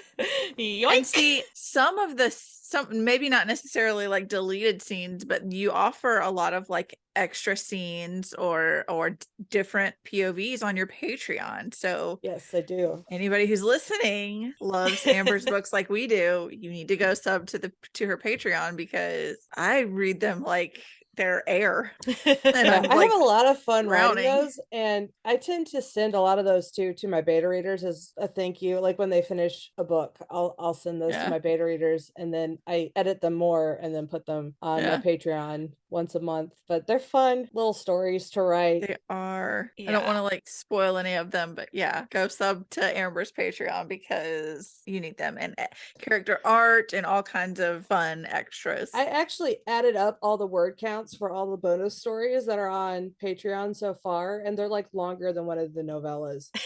So it's like a whole bonus novella on there. I remember, I think it was after, I can't remember if it was after Starcrossed or if it was after Stardust, where you sent me a couple scenes and I was like, you picked these ones specifically for me because you knew that I would die reading these, and I did. I was like, how dare you? But also thank you. Yeah. The thing is with the beta readers, I know for sure how far, the beta readers have gotten and exactly what they've read. With Patreon, I'm always nervous posting some of them because like you have to have read through a certain point. And like, for them to make sense. And like I don't want to spoil anything from the series. Right. That's a good point. But, yeah. I feel like I know the answer to this, but listeners might not. So who is like your most unexpected character, like the one that you thought was going to be this but became this? We know this, but yeah, that's definitely Kai, 100%. His character was supposed to be totally different. He was supposed to be a hookup character for Astra. hook up. He was going to be a fling. It was going to be just like a very like sex positive thing. She was going to be getting like over Bram and all this, and she was just going to be hooking up with him, and then they were going to kind of morph into the friendship and relationship that they end up having. But then I started writing his character, and he ended up being aromantic, so that did not work. That tanked that at possibility. all, but it ended up working out really, really well. But yeah, it was like a whole like 180 from He was just the like, plan. what the hell are you doing, lady? Like, that is not me. That's not How me. dare you? Yeah, it tried it, when I think of him being like that, I'm like, oh no, that was so like not him. Like it was, Yeah, it's I not, can't it doesn't imagine work. him any other way. Like, Mm-mm. he is perfect the way he is. I love him. I love his relationship with Astra. Like, he's great. I'm glad that other thing did not. I'm glad he told you. Yes. Like, I'm stop glad that it. he was like, no, ma'am. Yeah. He very firmly said no on that one. No, thank you, but no, not for me. Thank you. Next. I want to ask this of like everyone who comes on, just because like I feel like it's so fun. And I think we asked you last time you were here. We have our fictional boyfriend segment. It doesn't have to be a boyfriend, that's just what we call it. But like, do you have any recent like fictional love interests that you're just like still pining over? I don't really think so. Like whenever I'm reading a book and I'm like in the moment, I'm like, yes, this person's perfect. Right. But then like once I put the book down, like they're forgotten. Like, I just move on, I guess. You're like the Like, no one epitome ever of like stands out. out of sight, out of mind. Like, Yeah. I'm done with you. Pretty much, yeah. Like I have characters that I love, and like I said, you know, I'll go and read fan fiction, but like when I'm in the moment in the book, I'm like, yes, Yeah. in love. And then but once the book is done, I'm like ready to move on. With that. One of mine It's just a last little week. blip. One of mine last week was Because of You.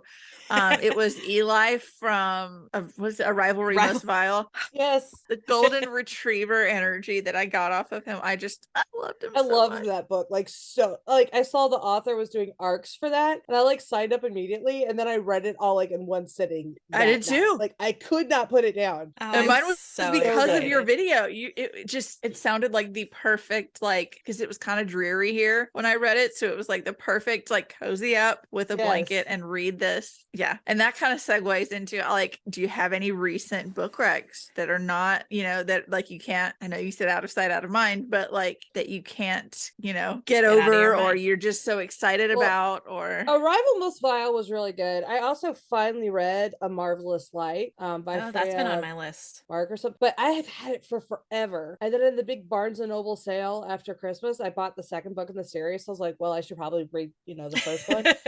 And I loved it. It was so good. It's got like the grumpy sunshine trope, and like one of the love interests is not like conventionally attractive, but the more the one guy falls in love with him, like the more attractive he becomes, and like that progression was just like so sweet. And like that book was just, it was like really good. Like it's like you see a lot of books on Book Talk that are hyped up that just fall short, but that one didn't. So that was one of the books I read. And also one of my other favorite books that I read in January was Aces Wild by I think Amanda DeWitt, and that one was really good. It's about 5 asexual teenagers that kind of identify across the spectrum of being ace. So you have like all this queer rep, and then they're teenagers, but they try to take down like this crime boss in Las Vegas, and it has like a heist. Oh, I and love it. I love a good heist. it was really, really good. Like it kind of, you had to stretch your imagination a little bit because they're once again 5 teenagers taking down a crime boss in Las Vegas, but it was just really, really good. Like that's another one I pretty much read in one sitting. Like I'll have to add that one to my list. Yeah, I've never heard of it. I love it. I love, if anybody else follows Amber on like social media, she gives the best like queer book recs. Like I have added so many books to my list just because Amber is like this is the one. And I'm like, I need more queer books. She's never been wrong. You've never been wrong yet. Never. I did the math actually at the end of last year, and I think it was like 87% of the books I read were queer I love that. and diverse. So Yeah. yeah. I was talking to my husband about that the other day, about how like you've got the state of Florida trying to control everything that anybody reads. And Robbie Couch posted about like there's a list, I guess, of the top YA queer books that moderate Republicans can stomach. And it was like I don't identify as a queer person, but I read queer books, because if you read books that only represent you, that is so boring. It's so limiting. Yeah, it's so really limiting. It's so is. boring. Just because it's not my story doesn't mean that it's not worth reading and knowing and hearing. So It I really love that. expands like Yeah. your viewpoint of, you know, people's experiences. Like I've been really trying to read a lot more books by like BIPOC authors and Mhm. trans authors, because those are things that I really can't experience Right. on my Yeah. own, but by reading their words, it kind of gives you like a new window Yeah. on the world, which is really important, you know. I think it need also, it. especially for yeah, kids. it helps with like empathy too, like Mhm. because Yeah. being in somebody else's shoes, you're better able to like understand like things that you don't go through. You're not gonna know how it feels. So being able to see that from somebody else's viewpoint, Right. who doesn't look like you, who doesn't have your experiences, I think it's so important. And I love that we're able to have these stories. And like we're talking about reading diversely, I always say that like I intentionally read diversely, and then I look at the books that I've read and I'm like, they're all Asian people. Like, okay, I'm not reading like cishet white men, but like, how diverse is my reading if they're all people that look like me? Like, I need people to like get on my ass about this, because it happens way too often. Like, I looked at my list for January and there was one black like story, and I'm like, this is not acceptable. I need people to yell at me and tell me to read more. You did read things. you read more diversely in December. I did, but Thanks to Simon Teen, because that list yes. was pretty diverse. It was very diverse. Simon Teen, it Those was a books are really, good. yeah, there were some books on there that I never would have picked up, just because like the story, the description wouldn't have spoken to me, or like the cover wasn't like Mhm. my The vibe. best. Yeah. Like and I don't think that there was anything on that list that I didn't like. Like there were some that were not as high on my list They're as not others. your favorite book. Yeah, Right. that's okay. That's But allowed.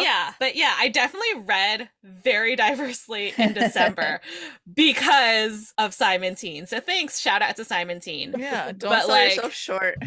but like my January was not great. There was a lot of white people on that list. See, I tend to fall into, I'm very much a mood reader. So like I'll find a particular author that I like, and then I'll read like their entire back catalog, like Mhm. all together, or I'll just be in the mood for a very particular type of book and I'll just read. So Mhm. sometimes those little clusters, you get those groups that are sometimes really super diverse, and then you get other ones that are very much not. Yeah.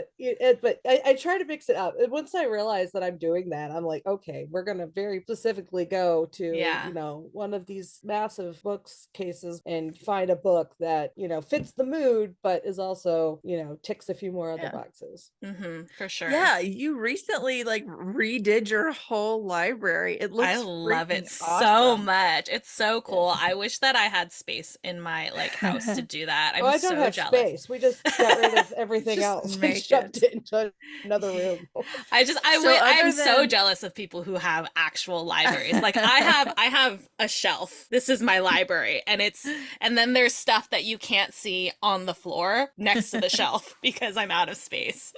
And library books, and just I'm very Oh, yeah, jealous I of have people who have stacks of actual books. libraries.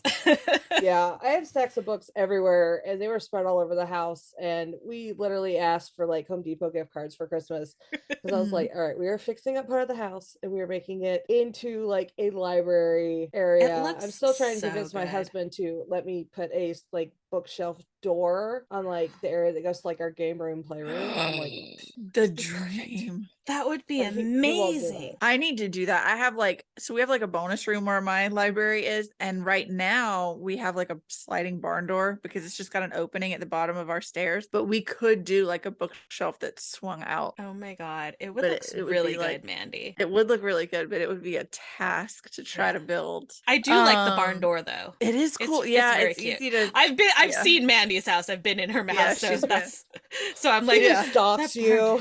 Yeah, she's outside the window at night while we sleep. Exactly. Yeah, she flies here just to watch us sleep. Just to peek through the windows. That tiny Asian person outside. Oh, it's just Karin. It's me. Hi.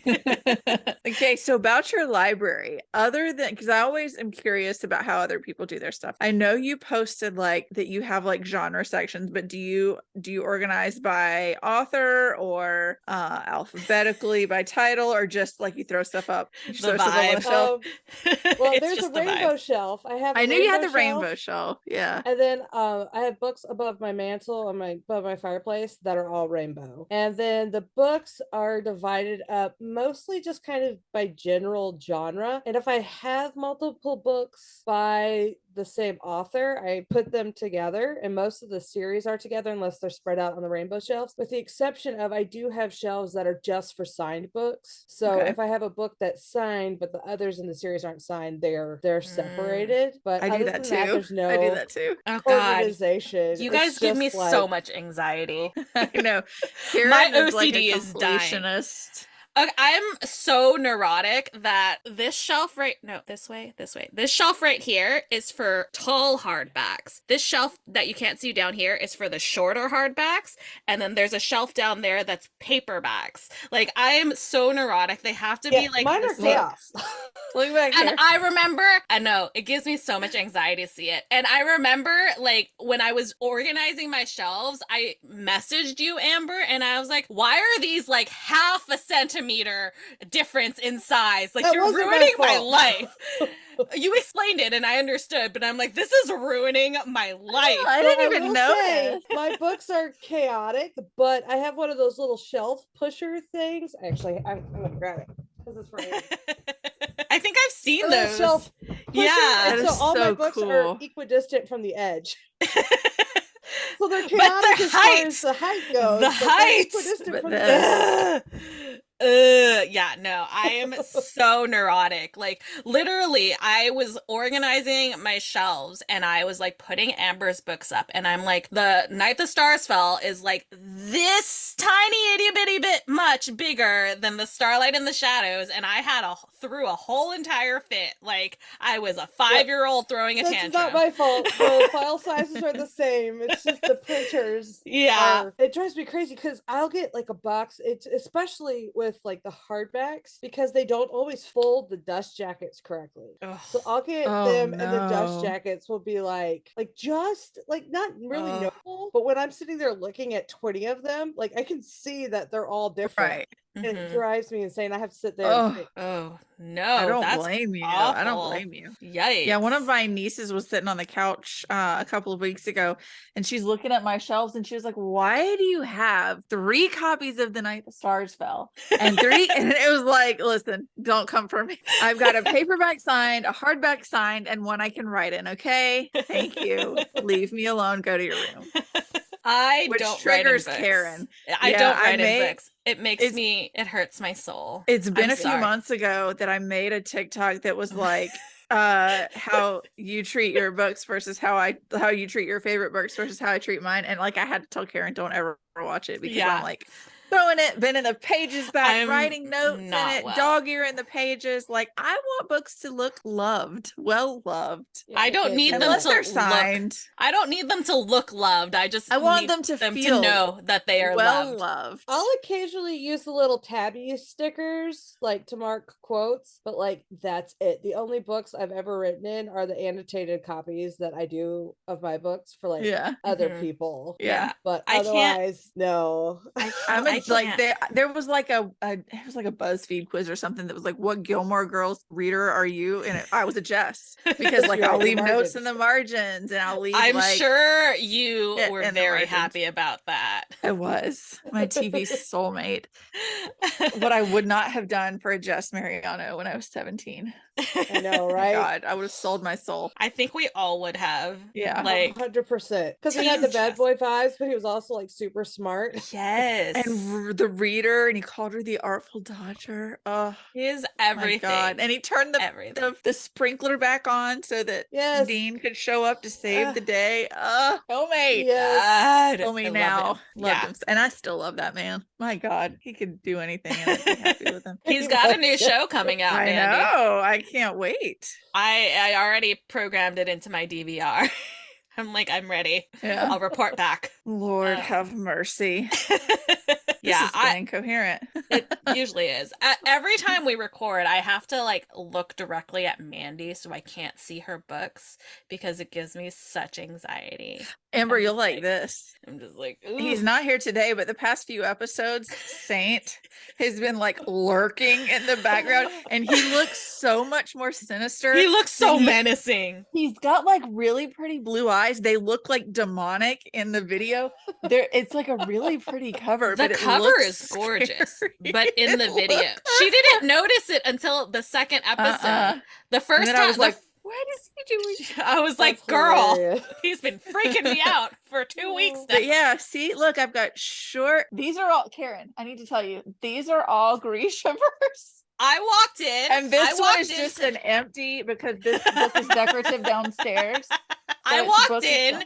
I walked into Mandy's library, and I think one of the first things that I said was, why do you have paperbacks of the first 2 Serpent and Dove and a hardback of the third? And then I wanted to die. Because that's just Oh, what I got. I have I mine are up can't. here. I Mine can't. are up there on the very end of this shelf. They're special editions. They have the special edition bookish box covers. They're Love. up, Oh Oh, my I bet God. they're Yeah. beautiful. right up there. I That's my like serpent, so they're all I'm hardback. literally right now I'm like thinking about it and having heart palpitations that Yeah. my You my Caraval series is paperback, but my Once Upon a Broken Heart is hardback, Yeah. and I'm She's I'm gonna dying. have to pango I'm some like, of those and I get have more. I have to sell off my paperback so I can match my like I'm dying. It's Look, Karin. it's terrible. But No, this is I what don't want annoys me the to. most.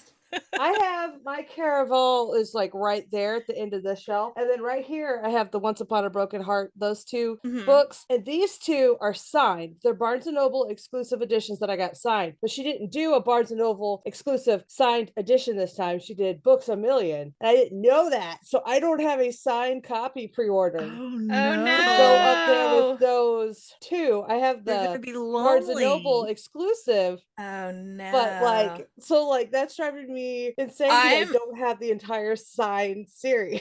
I'm currently like having anxiety because I don't know if I'm sure they will, but I don't know. It's not been confirmed if Owl Crate is doing A Curse for True Love, because I have the Owl Crate editions of those books, and if they don't do the third one, I have to sell those and get a new set.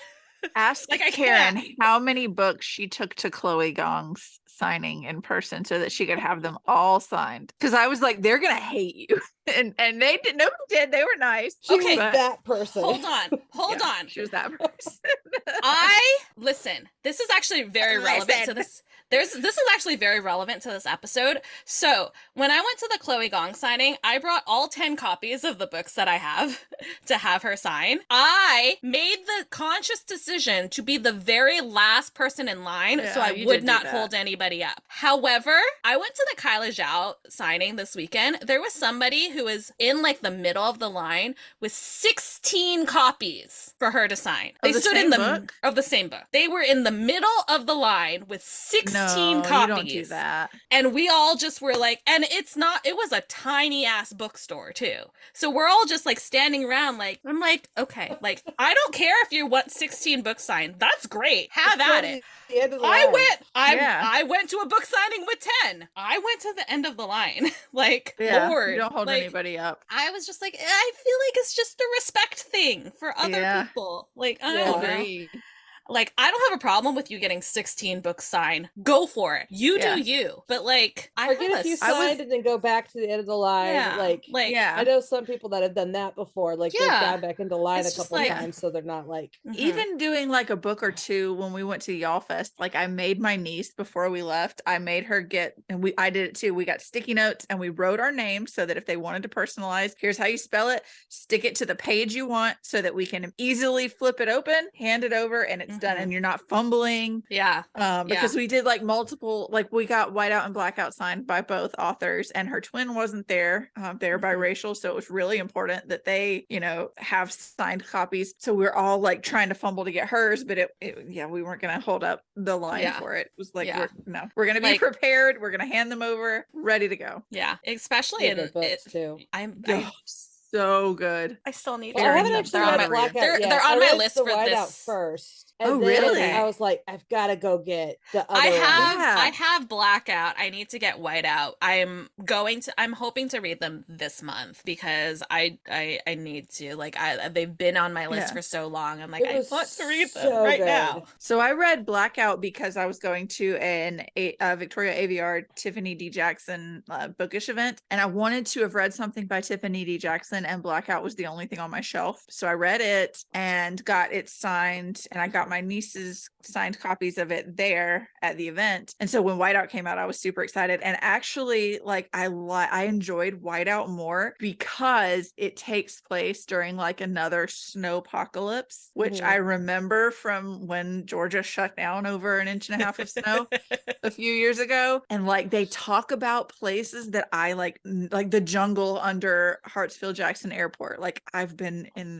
I've walked through that. Like so it was, and like the stage at the big theater there. So it's really cool to experience it as like someone who lives around there. But also like I don't live that far from Atlanta. Like that's the only like airport that I'm really familiar with. Right. The Atlanta, because that's the big airport near me. And I have family that lives in Atlanta. So like okay, well I need you to come visit them. I was gonna say, so how come I was gonna say, how come y'all aren't hanging out more? Like I need you to come visit your family here. She's on the wrong side of Atlanta. I'm on like the other side. Look, so I will go. I think I looked it up. I'll drive. Once. It's like 3 or 4 hours. I think. Like I just see if there's no cops. If there's no police on the road, I could be in Atlanta in an hour. Atlanta's about 2.5 hours away from me, just depending on the traffic. I'm coming to visit next time you have a bookish event. That's not that far. You can not a bad drive at all. Yeah, that's not bad at all for me, because I don't have like the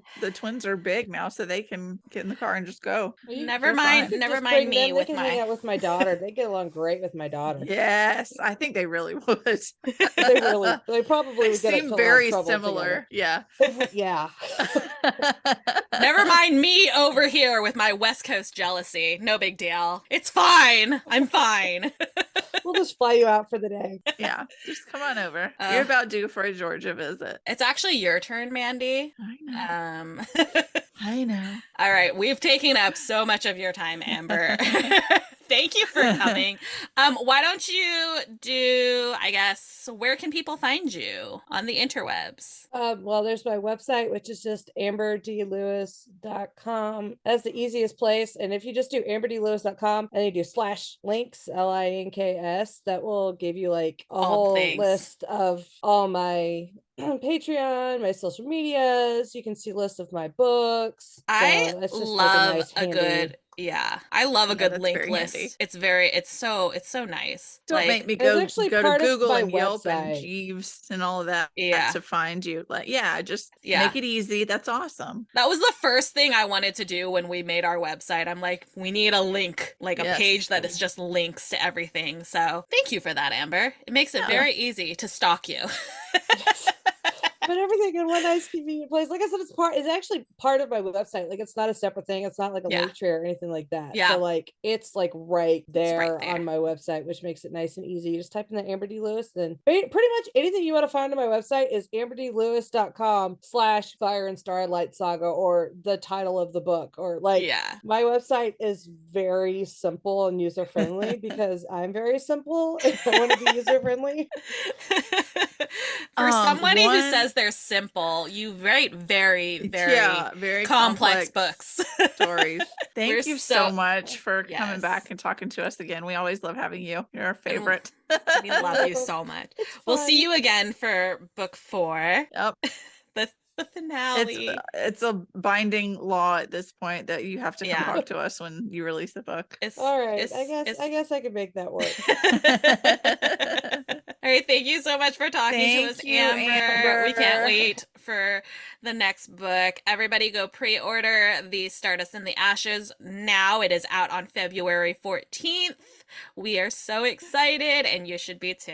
That was so much fun. I know. I always love talking to Amber. I She's love so talking much to fun. Amber. She's so much fun, and like it's a blast. And her books are great, and I'm just so excited. And like we said, go pre-order, go buy all the things. If you've been here and you haven't ordered any of these books yet, first of all, listen to us. We know what we're talking about.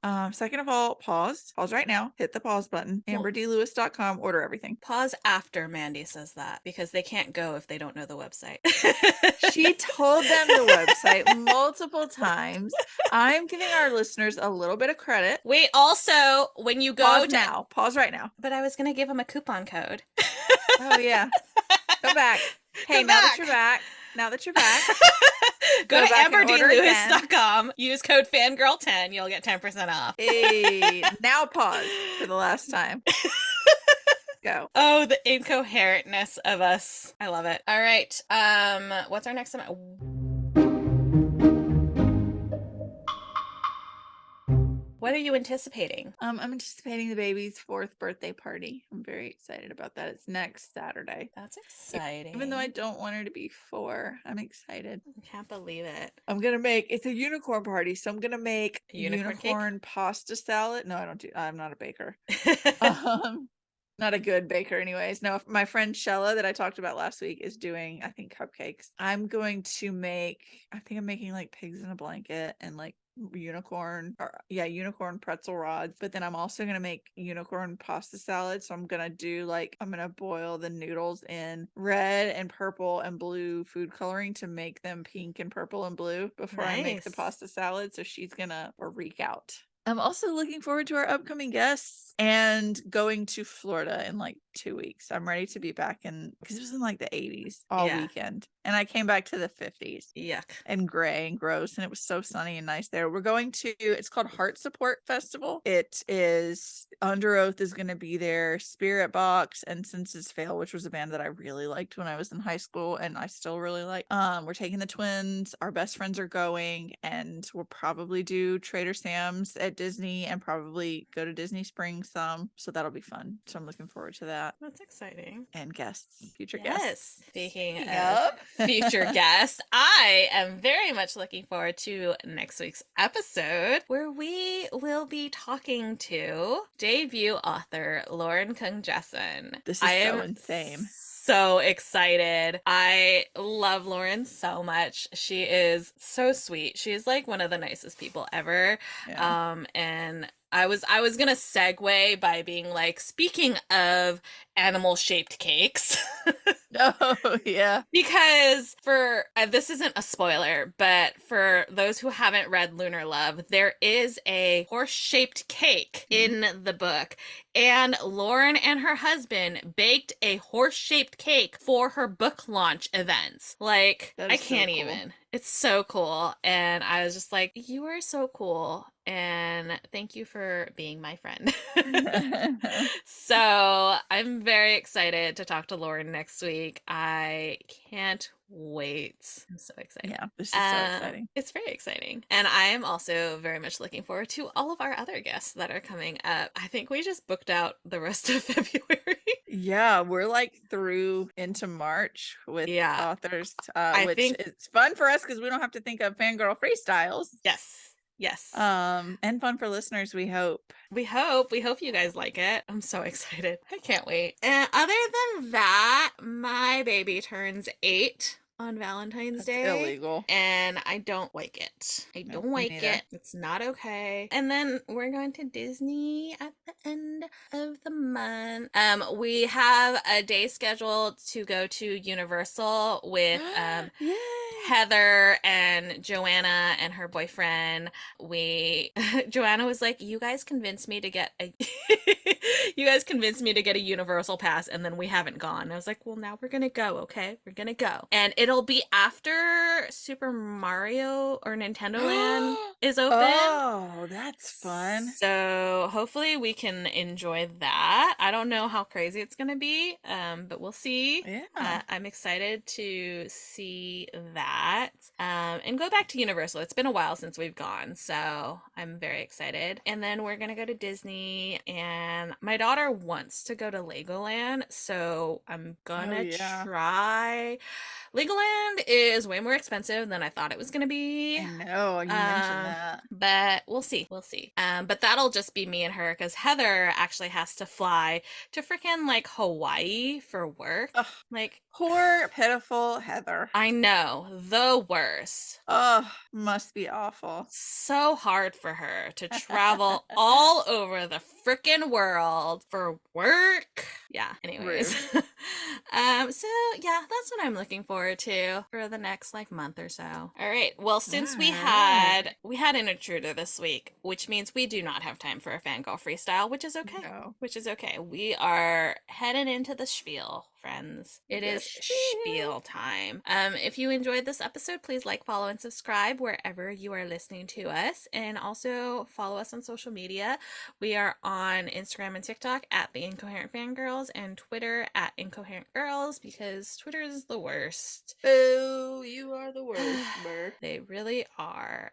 We also have a Facebook page, so head on over there to like and follow that, and visit our website, theincoherentfangirl.com, where you can also stream all of our episodes, as well as read our blog, which has all much longer like book reviews and such. If you are an author who would like to join us on the podcast, there is a special section for y'all to fill out some forms.